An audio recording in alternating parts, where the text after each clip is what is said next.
this tutorial, we will be generating vegetation in our OSM model on 3ds Max.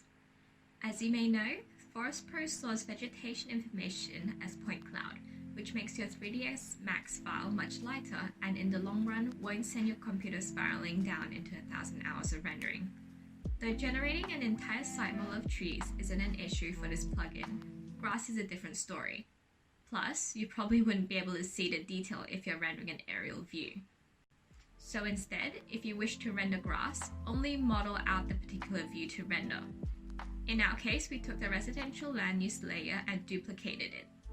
This duplicated layer is going to be the area we wish to work with.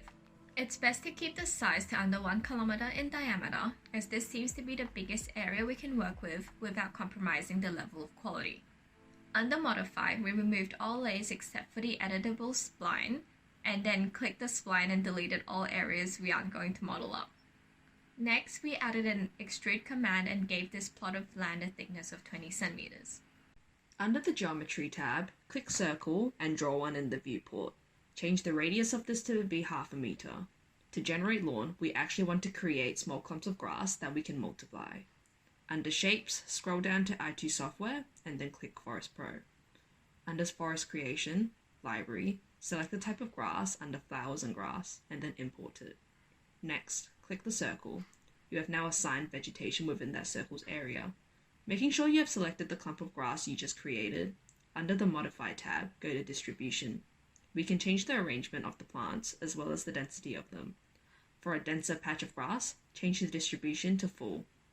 Then scrolling down to density, we want to change the X units to a smaller amount, let's say 1800.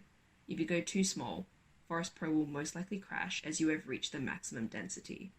As the distribution is set to full, grass is aligned in a very rigid system. To make this more natural, scroll down to Transform and make sure to enable Random Translation, Rotation, and Scale, and under Surfaces, check the Density Fallout box. This allows overlapping of patches to look more natural. Zooming back out, click the plane you wish to vegetate. Under the Creation tab, assign Forest Pro to it. This will be your grass layer. A dialog box should pop up to recommend camera clipping. Click Yes. Under Modify, Geometry, delete the current object assigned to the newly made grass layer and then click the plus. Next, check the circle that says Custom Object, click None, and then click the clump of grass you just made. Similar to before, we want to change the distribution to full and check the boxes enabling Random Translation, Rotation, and Scale. We can quickly set up a light and camera to see how our vegetation is looking. Go to Light and under V-Ray, drag a V-Ray stun into the viewport, and then when prompted to add an environment map to the file, click Yes. Next, click 8 on your keyboard and change the exposure control to V-Ray exposure control. Next in Google, search up V-Ray Physical Camera Chaos Group, and if you scroll to the very bottom of their site, they have a script for a camera. Copy it and paste it into bottom left pink text box, then press Enter. If you select the camera and click Modify, uncheck and check the target to add a target to your camera. Move or rotate the camera to set up a view. At the top left of the selected viewport, change the view to V-Ray, Camera, Camera 1. When you are ready, go to the menu, under Rendering, click Render. If you notice your grass is looking a bit patchy, you can click the grass layer and under Modify, Distribution, lower the density X units to a suitable amount. However, as the area we are rendering is quite big, we instead chose to add a green material to the plane and change the display color to show material color in order to hide the patchiness rather than to generate more trees. Next, let's add some trees into our view. Similar to before, under Creation, click Forest Pro and select a particular tree from the library. Then click the plane you wish to generate the trees onto. A dialog box should pop up to recommend camera clipping. Click Yes.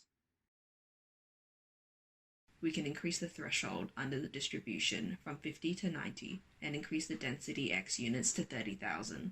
Again, make sure to enable Random Translation, Rotation, and Scale. Adjust your camera view and click Render when you are done. It's also possible to generate vegetation on a curvy landform. Click your plane and then under Modify, click Noise. Change the X, Y, and Z strengths accordingly and then under Modify, click Turbo Smooth. Next, click on your tree layer and under Modify, Surfaces, refresh the layer so it aligns with how the plane looks. This should automatically change your other forest layers as well. Click Render to see how it looks.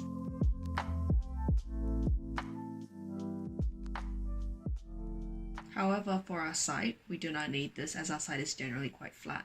We turn the OSM layer back on and realign our view amongst the buildings and vegetation. If you wish to scale the trees, click their layer and under Modify, Geometry, change the scale accordingly.